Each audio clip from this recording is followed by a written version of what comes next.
Hello, I'm Helen Russell, and it's been my good pleasure to work for the Barren County school system for some 30 plus years. During that period of time, I've seen tremendous change that has brought about not only state-of-the-art buildings all the way from the elementary level through high school, but academic change as well that has called for a higher plane of excellence on all levels too. Come along with me. I'd like to share a journey with you, a journey that depicts how we got here from there.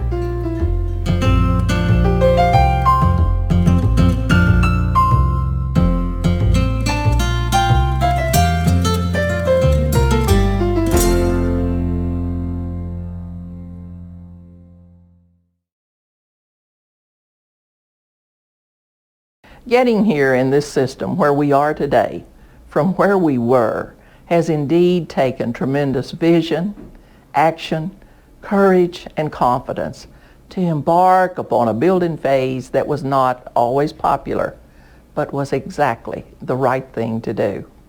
I'm reminded of that wonderful little passage by Joel Barker in that little short video story, The Star Thrower. Vision without action is just a dream.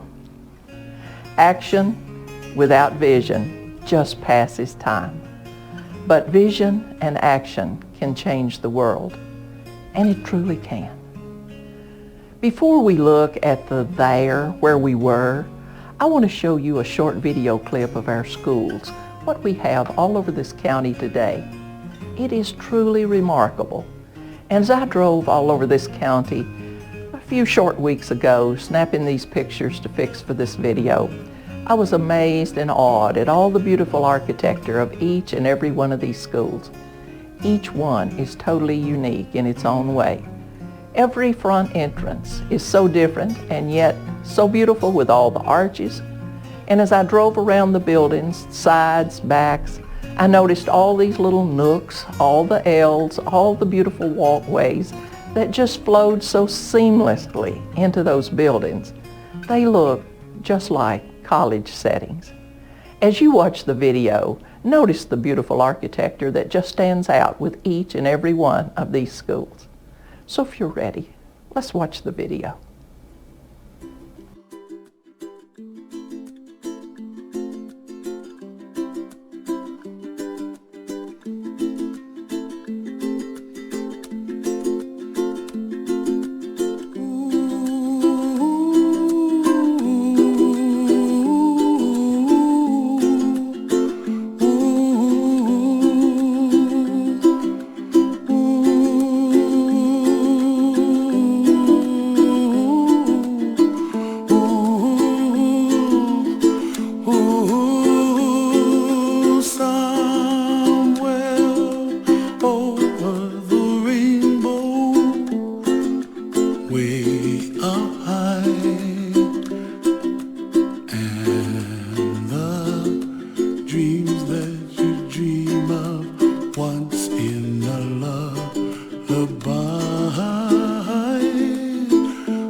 Dreams that you dream of, dreams really do come true. Ooh, someday you wish upon a star, wake up where the clouds are far behind me,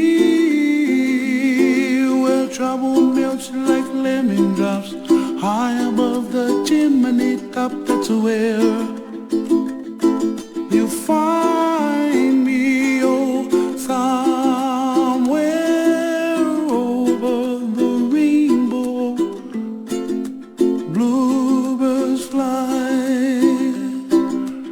and the dream that you dare to, oh why can't well, I see trees of green and red roses too. I watch them bloom for me and you and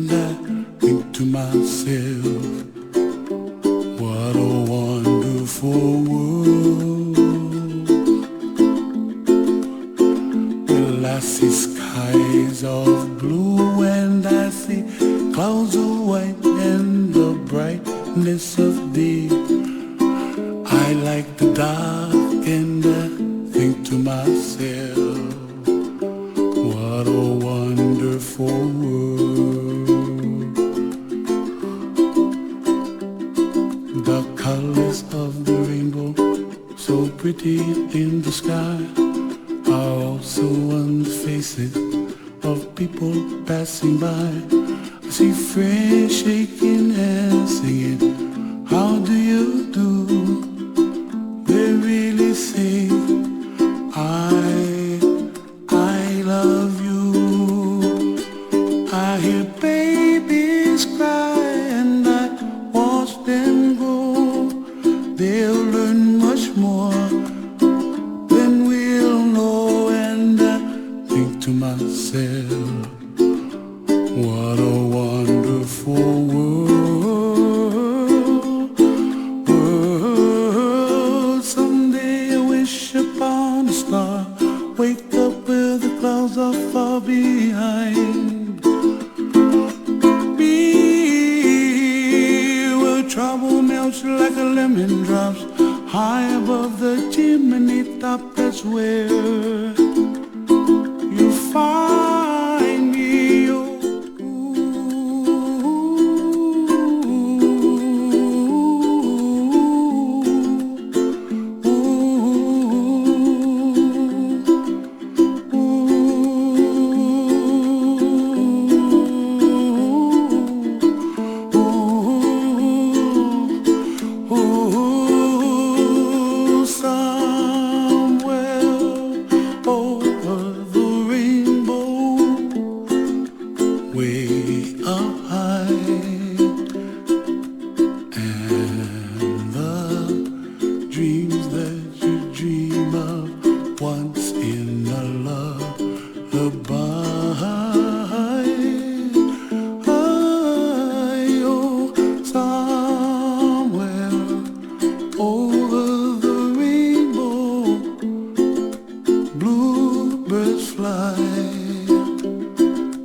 Amazing, isn't it?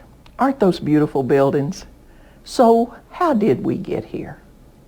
To see this picture, we have to go back to the mid-1960s. Now don't panic, I'm not going to take you through every year. At that time in the mid-60s, the State Department of Education had begun a process of closing one-room schools all over the state, and they were pushing counties to consolidate their county schools. Further, whenever these school systems sent in proposals for renovations of their older schools, oftentimes the State Department turned them down because they saw no reason whatsoever to continue to throw away money on these older buildings. At that particular time, we had 4 high schools in this county. We had Austin Tracy, which was located in the southwestern part of the county. We had Temple Hill, that was located in the southeastern part of the county. Park City was over in the northwestern part of the county, and Highsville was in the northeastern part. All were old and needed much renovation. Needless to say, our central office members and Board of Education saw that it was only a matter of time until we would have to close some of those schools or be forced into some type of consolidation. As a result, in the mid-1960s, members of the board began a process of searching for properties and thinking about consolidation. They had looked at 12 different sites, and members of the State Department had given their okay to these 12 sites. The property on which this high school, as well as the extended campus now sits, reached all the way down to 31E. Jimmy Lowe, who took this picture for the Glasgow Times, recalled what a cold day it was and how they had to run the cows off the hill up here to make this picture. We bought this property prior to consolidation. So really, when you think about it, we had begun the road to consolidation by purchasing this property. But to show you that this was not an easy process, I have to tell you that from 1965 to 75, a 10-year period, we had 7 superintendents. That is, if you count the 2 assistants who acted as interim superintendents while they were searching for the next superintendent.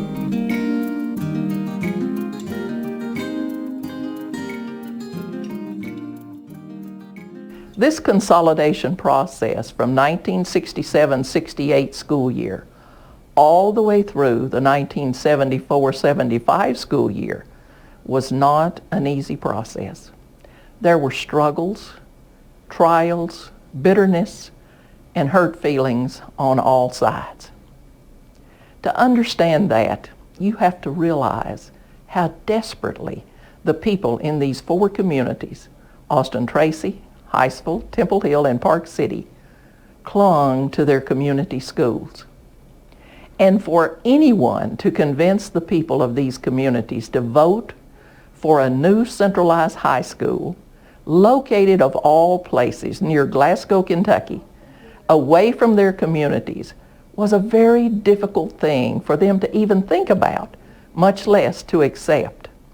Since we now had the property for which we could build a new high school, the board decided to place the bond issue for the financing of a new centralized school on the ballot during the November election of 1968.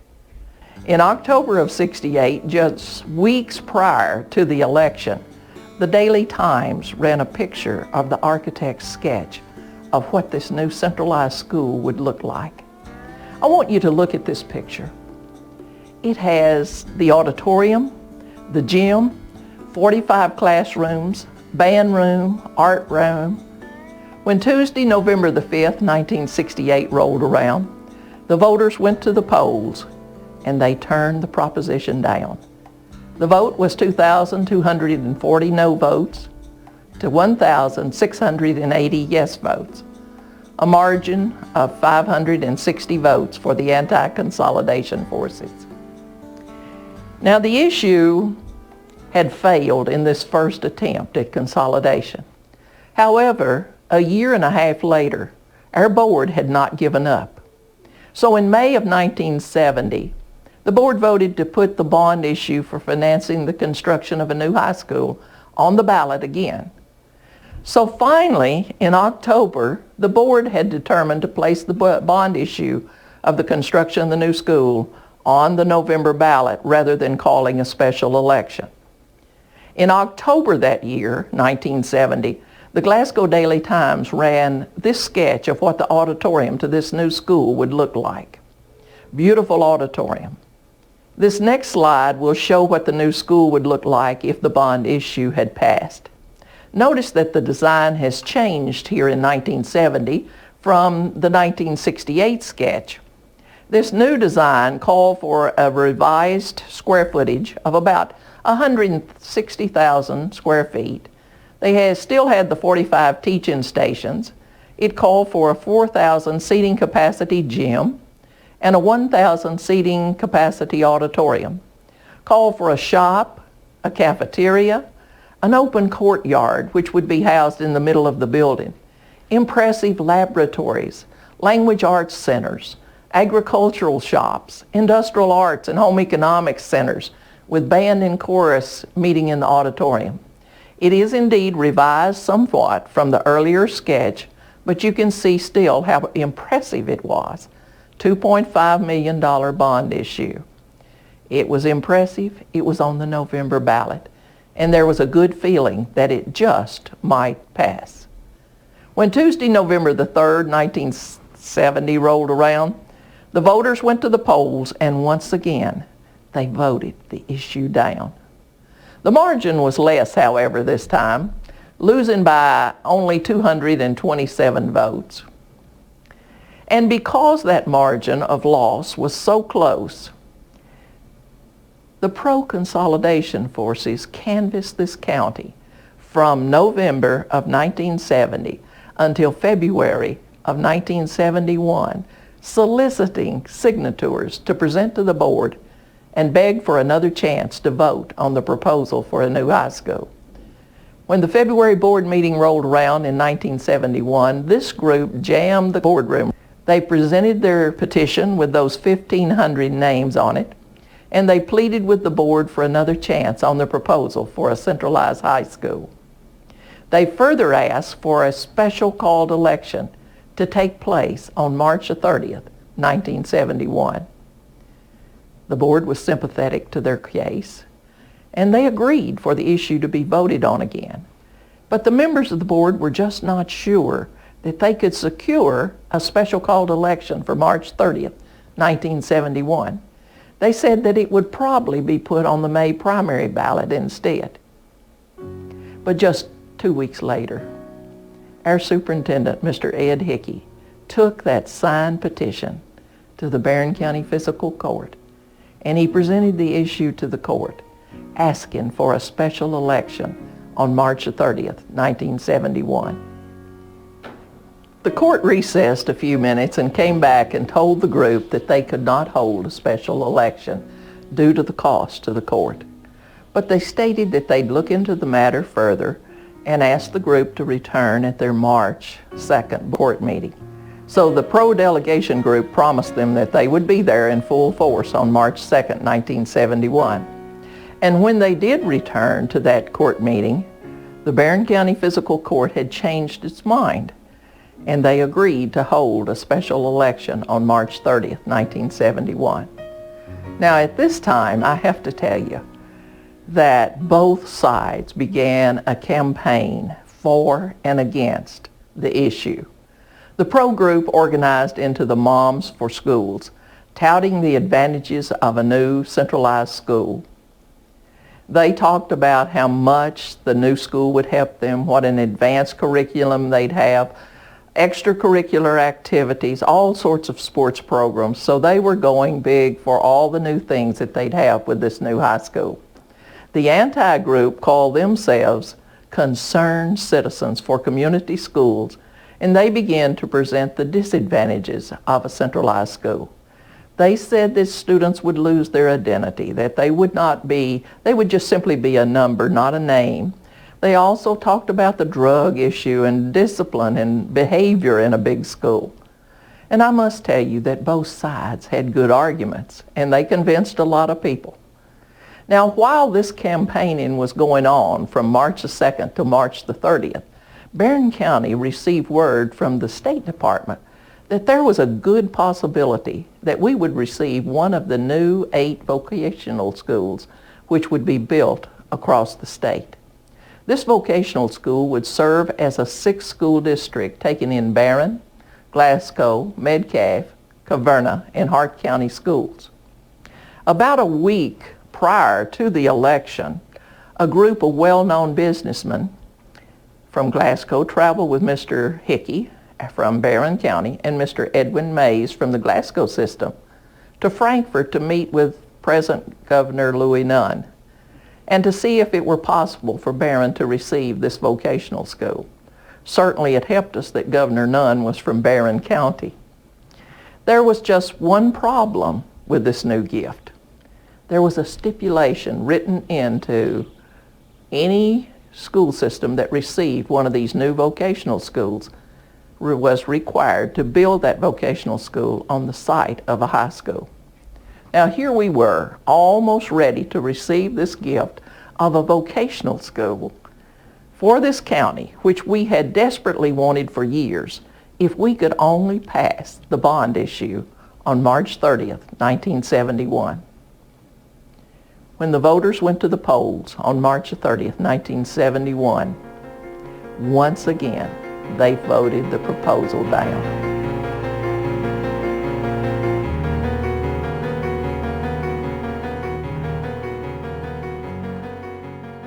Following this third defeat of the bond issue on March 30th, 1971, someone asked Mr. Hickey what that meant in regard to getting the vocational school for this county. And he replied, "I'm afraid that is dead as far as the Barren County Board is concerned. If we can't afford to build a high school, we certainly can't afford to build a vocational school." However, I must tell you that at each board meeting thereafter, activities in regard to this new school were continuing and being decided upon as if we were going to get this school, and that it had not already been defeated 3 times at the polls. Just to show you what I mean, at the April the 8th, 1971 board meeting, a consultant from our architectural firm out of Nashville was present, and he presented the project cost of different heating systems for the new high school.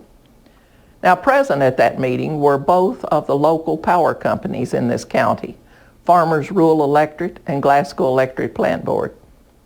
It's also interesting to note that at that particular time, both of these power companies were in litigation over who would supply the power to this new high school, if it's ever built. This meeting lasted a rather long time, so the board adjourned and decided to meet again on April the 20th, 1971. And at that meeting, Mike Chamberlain, one of the board members, proposed the following to the board. He said, "I think we should go ahead and ask the State Department for the vocational facility." And you want to say, "Well, Mike, why are you doing that? Because we've already defeated the bond issue 3 times, and the vocational school has to be built on the site of a new high school." But here was his plan. He asked for the new high school, or the new vocational school, and then he pulled what I like to call the quarterback sneak by further proposing that the board had enough capital outlay to finance the construction of a new high school that would consolidate 2 county schools, Austin Tracy and Temple Hill, with only the upper 3 grades, 10, 11, and 12, come into this school. But he further went on and he said any student from Park City and Hinesville in those 3 upper grades, 10, 11, 12, could also come if they chose to do so. He further stated that there would be no new taxes needed to build this school to consolidate those 3 upper grades, 10, 11, and 12, for Austin Tracy and Temple Hill.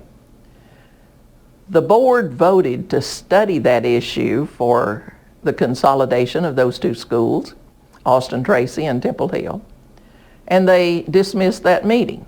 1 week later, on April the 27th, 1971, the State Department notified the Barren County Board that they had indeed received one of those 8 schools, new vocational schools, that would be built across the state. Needless to say, we were so thrilled.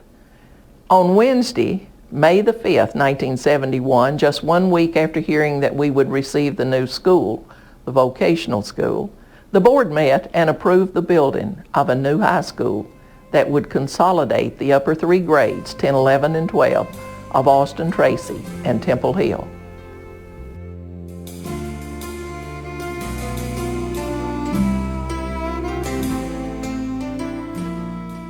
Now, it would take close to another year to iron out all the details before construction would begin on this new high school. But finally, on July the 12th in 1972, bids were taken for the new high school, and in August of that year, the board met and they finalized the sale of $1.5 million in revenue bonds to build the new Barren County High School.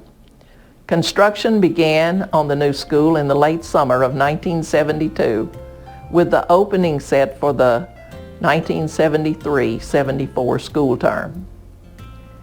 Now in January of 1973, bids were also taken for the construction of the new vocational school, with the completion of that set for the following year after the new high school opened. And that's how we got Barren County High School. Not through a bond issue, but through what I call the quarterback sneak, consolidating two high schools at a time.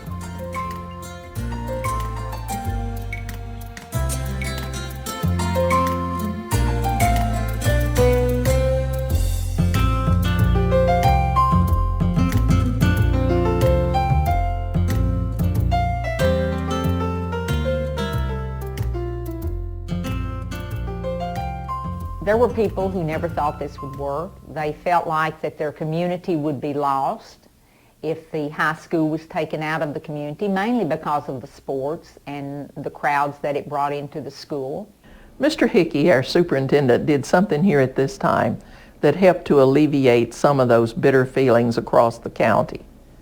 He set up a committee of students, approximately 36 in number, to determine the school colors, the school mascot, the school song, and to design the school class ring. Now it's interesting that 2 weeks prior to the opening of this new school, in 1973-74, our board chairman, Mrs. Zelma Knuckles, resigned.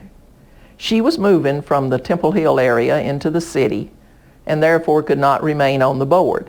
So the board elected Mike Chamberlain, chairman of the board at that time. Also, at this time, at the August board meeting, our superintendent, Mr. Hickey, presented his resignation and asked to be relieved of his duties as of August 17, 1973, and the board granted his request. He was going back to Western Kentucky to be the superintendent of Crittenden County Schools. And I would say that he was probably just glad to get out of Dodge. He had led us through a very stormy, a very tumultuous consolidation process during his 4-year tenure here. His assistant superintendent, Mr. David Hildreth, became the interim superintendent.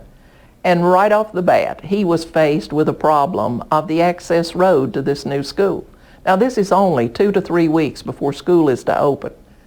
And here we are, not knowing for sure whether we're going to have a road to get into this new building. The controversy arose over the right-of-way. After much discussion, late midnight meetings, the issue was resolved and we started school on Tuesday, September the 4th, the day after Labor Day. We had certainly delayed the opening due to the fact that the school was not ready. And when we opened on September the 4th, Labor Day, the construction was not complete. It was still going on, but it was almost done. Shortly after school started, Dr. Cornell Clark became our new superintendent. He would take us on our journey to this new high school. Now this new Barren County High School was a long rectangle sitting up here on this hill. And if you look at this sketch here of Barren County High School, you can see that this is a far cry from the 1968 sketch of the proposed new school. But this new school was fabulous, and the students as well as the faculty were so thrilled with this new building.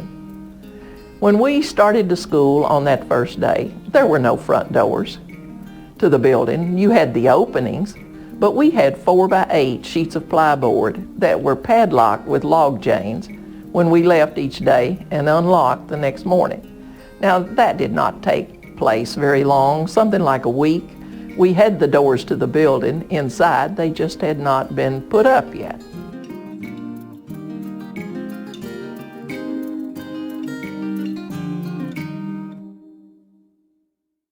The first year, only Temple Hill and Austin Tracy communities were required to send their kids to the school. The reason for that, those were the two communities that had supported the tax referendum, and we knew that they had the support. Any student from Park City or Highsville who wanted to visit Barren County High School for just a day to determine whether or not he or she wanted to become a Barren County Trojan and come to Barren County High School that first year could come over and visit us, and they would not be counted absent for that one day. Needless to say, several students saw this as a great way to get out of class for that one day, and they did so. And we did gain a few additional students as a result of that visit, but not all that many. But at the next board meeting, it's interesting that a delegation from Park City and Highsville showed up and complained to the board that this new high school was trying to recruit their students. At that time, when we started school, our new principal was Mr. James Coomer from Temple Hill. He had been named back in April of 1973, and he would start the helm as the principal of Barren County High School. No assistant principal was hired at first, especially that first year. However, Mr. Leroy Johnson would fill that spot the next year. We had one counselor that first year, Mrs. Doris Albany from Park City, and our cheerleading sponsor would be Mrs. Judith Zimmerman. We had a football team. We had a football coach, Mr. Bobby Steenbergen. We had an assistant, Mr. Glenn Flanders, but we had no football field to begin the season. There were many hurdles that we had to climb to get where we are today. And it's from perspective of the athletic program, we didn't have any facilities. For the first 2 years, basically, there wasn't a shower for our kids to even take after practice. We did not have a home facility. For football, we had to play all of our home games at Metcalfe County High School, and I'll always be very gracious to Metcalfe, and they have a kind of a soft spot in my heart because they came through when nobody else would come through, and allowing us to play home games. We practice on what is now the baseball field. It was a crawfish swamp, and eventually it was finally tiled, and a lot of that problem subsided. But kids would dress in the paint room of the old ag building. It was, we had 35, 40 kids, and they would have to take turns of going in to dress. All of their gear was put in their trunks of their cars or in their parents' cars. After practice, they would go down the creek and kind of wash off if there was mud, so we had to improvise. We had some challenges there in the fact that we had the 4 schools. Each one of them had a basketball team, of course, and a lot of players got to play a lot, and we bring them into Barren County High School and having one team. And so the challenges there was we had all these players that played a lot on each school, and then we was only be able to play 5 at one time, of course, in basketball. So that was a challenge. Another challenge we had, of course, was facilities, in the fact that we did not have a gymnasium. So we practiced at the Armory, and we played our games at the 4 then junior highs. And so we did not really what we call a home court advantage, maybe. We didn't have a lot of money. The board didn't have a lot of money, and we didn't have money for lights. So basically we sold the field. And there are people today that I meet that has still got the deed of the football field. Now you're saying, how did you sell the field? Well, we put it off that you bought a deed, which was a square plot.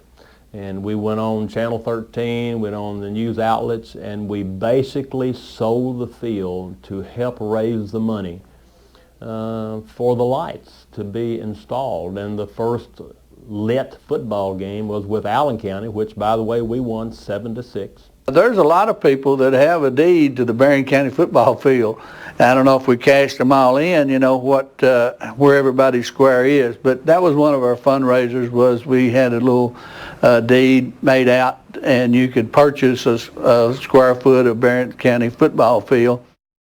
In that first year, we had a group of girls who were very athletic. The Temple Hill track team had always been athletic. I had played intramural basketball when I was in school, and some of the girls knew that, and they were wanting to play basketball. Girls basketball was not organized in Kentucky at that time. It was going to be the next year, so they wanted to get a head start. So they convinced me that I would be a good coach for them. So we did that winter. We had to hunt our own games because it wasn't organized. We traveled to Owensboro. We traveled to Somerset. We played a lot of games on a Saturday afternoon. I drove the bus and took the kids. Girls basketball at this school has really been a strong force of community pride. Obviously the school itself and all of our athletic programs, but girls basketball has been so consistently strong and has produced such quality young ladies that you have to identify that. And I can remember the first practice that we had tryouts was at Eastern Elementary. And I'll not call her name because I would embarrass her, but I can remember in just layups, had a young lady that actually tried to lay up and hit the bottom of the rim and came down and hit the top of her head, and she just fell over. And I thought to myself, what in the world have I gotten myself into, and how are we ever going to mold a group of people that had never played basketball before? But we did. And but the basketball program, where be it the girls or the boys, again went through the same struggles. I can't take any credit from Coach Steenbergen, but you know, we did do well in the state after that. I've often felt like the girls basketball probably gave identity to the school because that first group went to the state tournament. And a community in parts of our county had been anti-school. And I felt like that girls basketball helped bring the county together, because whether you were for consolidation or against consolidation, they were sitting side by side at Richmond cheering for the girls basketball team. And so I'll always think back that the 1975 girls basketball team and in the state tournament helped really solidify a lot of old wounds due to consolidation in this county. When we began school that first year, there was no paved Trojan trail like we have today. Indeed, there was a trail, but it was only a gravel road that was much lower in elevation than the present Trojan trail down here. This gravel road led across this little iron bridge that spans the creek, and then it turned up the hill to the high school. There was no outlet at that time to 31E, no vocational school at that time. That would open the second year in 1974 or 5. No middle school, no Trojan Academy, just this little gravel road that came to the high school. This little iron bridge that sits down here across this creek is interesting in that it is a little one-lane bridge. And that meant that whoever got to that bridge first became the one to gain access to the bridge, while the one on the other side, on the opposite side of that bridge, had to sit and wait until all the traffic got through from the other side.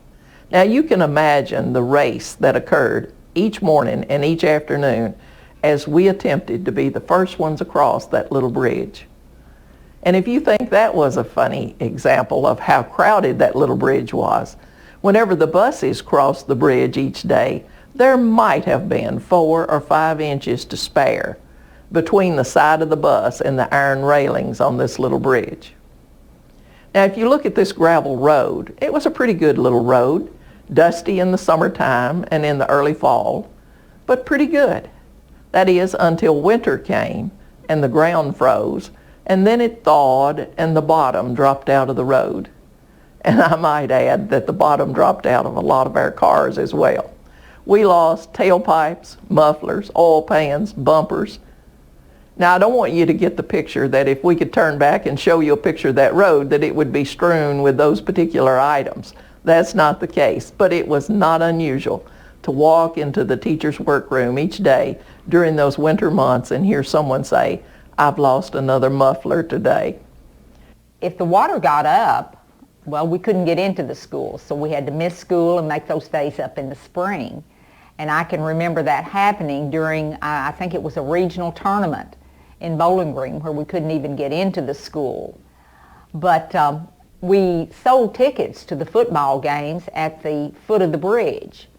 So no one got in without paying, that was for sure, because we stood there in the rain and mud and did that. And if we dropped a quarter in the mud, we tried to fish it out because money was tight and we needed that. Now, we were having a great year, even with all the construction, all the bad roads. But when February came, we were out of school for a few days due to the snow and ice. And while we were out during the first week of February for those few days of snow and ice, the board met on February the 6th, 1974, and they voted to consolidate all 4 Barren County schools. The reason they did this was because a group had met with them from Park City and Hinesville the previous month and asked the board to look into the cost of constructing a second high school between Park City and Hinesville, and to further determine how much the tax rate would be increased if we built this new school, and to maintain both these high schools, how much would the tax rate increase? So this group from Park City and Hinesville came in February here to the board meeting to hear that report. Dr. Clark, our superintendent, gave the report from the State Department, which said that to build another school and maintain both of these high schools, it would raise the property evaluation rate to 18.5 cents more, whereas to consolidate all 4 schools and complete the new high school that we already had would only take an additional 8.5 cents. That's 10 cents less on tax increase. So the board went into closed session, and while they were in there, they voted to consolidate all Barren County schools. They came out, announced their decision, and certainly the anti-consolidation forces from Park City and Hinesville were upset over it, but there was not a whole lot they could do for it at that time. Now let me add right here that even though we were consolidated, we had not at this time congealed into a truly Barren County high school. One of the main factors that helped us do so was our sports program. That fall, Coach Steenbergen played several of those players who had gone to Park City and Hinesville. And when basketball season rolled around, Mr. Glenn Flanders would do something that was remarkable. We played at the 4 junior highs, and how we did that was according to the geographical location of the schools we were playing. So if we were playing Monroe County, we would play them at Temple Hill. If we were playing Metcalf, we'd play them at Hinesville. So we played at each one of the 4 junior highs, and as I say, we did not have a what we call a home court advantage maybe as much as we would if we'd played at one place all the time. But also that brought into play the fact that we did get a lot of community support, especially when we were at that school. Also, I think the athletes from that area enjoyed playing that night, especially at their school that they'd played for previously. I can remember when I was hired driving up and sitting on the footer of what is now the corner of the cafeteria and looking out over the hillside, and really there was just an old dirt road coming in, and wasn't any blocks laid, the footer was laid. But I thought about that, what a neat place this could end up being. The teachers came together and just did an excellent job of trying to make Barren County High School the successful school that it has become. It was quite evident during that second year of existence that consolidation had only enhanced our academic level as well. It was during that second year that we had our first National Merit Scholarship winner. The young lady that received that tremendous achievement was none other than Kathy Halloran. The curriculum that we wanted at Barren County High School when we first started, and these were teachers meeting together, students meeting together, along with the superintendent. We wanted a lot more math courses offered, and before I think we were only offering Algebra 1 at those 4 consolidated schools, and that's just developed into higher level math, higher level science. We had just makeshift laboratories, and the new labs, they were wonderful at the school. We went from mostly a lecture curriculum to a hands-on curriculum, but mainly we had the math and science that was definitely expanded at the new school. In 1976, construction on our new gym finally began after we had passed the proposal in May during the primary of 1976. And in 1977-78, we finally got our gym. It was great, as you can tell. It was nicknamed Little Diddle Arena. It was considered certainly the biggest gym in the area, and in fact, at that particular time, it may have been the largest gym in the state. In the 1978-79 school year, we brought over the freshmen for the first time to Barren County High School. In looking back at the annual that year, it was quoted, we got the new gymnasium and there were seats for everyone because it was standing room only, and not always standing room only because we had to have tickets to get into some of the events because there wasn't enough room.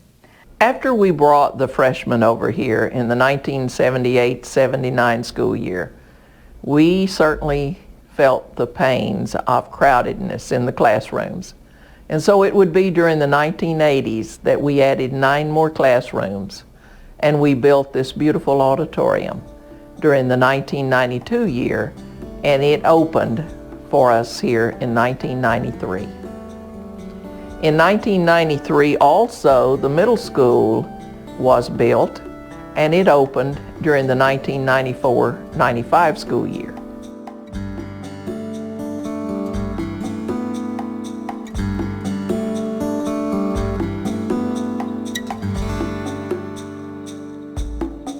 And it would be during the 1990s when our superintendent at that time, Mr. Charlie Campbell, embarked on the beginning of a construction phase that would move us where we are today.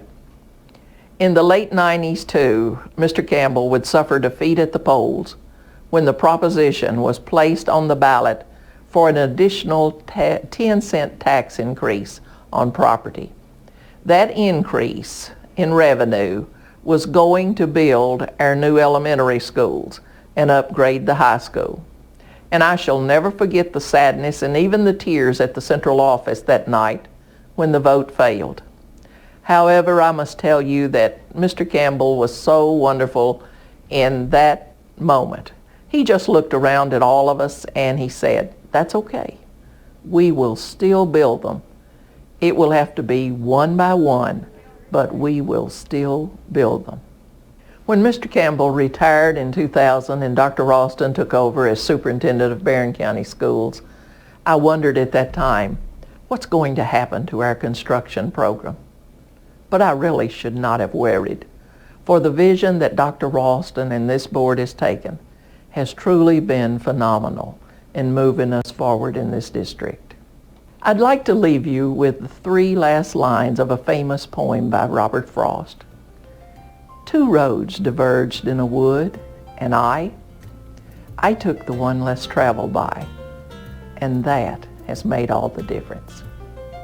We got here from there because you, members of the Board of Education, Dr. Ralston, Mr. Charlie Campbell, Mr. Walter, directors, educators, staff members, and students, you took the road not taken, and that indeed has made all the difference.